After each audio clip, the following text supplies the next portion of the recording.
Today's Thursday, very busy week. 3 closes, at least scheduled, that we're supposed to have. Good lesson on, the job not being necessarily done. Everyone's at closing, they sign closing docs, and funds are dispersed. 2 of the closings so far are looking good. It's supposed to be finalized tomorrow. And one of those closes, I guess I can say the states. We got Texas closing tomorrow. We have Ohio closing tomorrow. And then we have Atlanta, property in Atlanta. Actually, we're supposed to close sometime next month. So we still have plenty of time.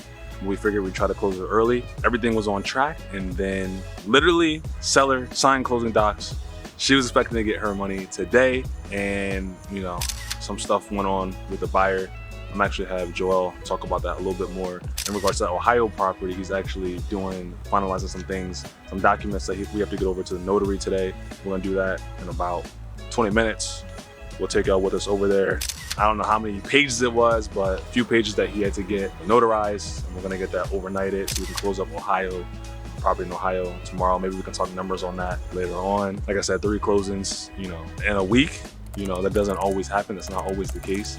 Like I said, I think 2 of those are going to close this week. 1 is going to be postponed an additional 2 weeks, but still 2 closes in 1 week. I mean, you can't beat it.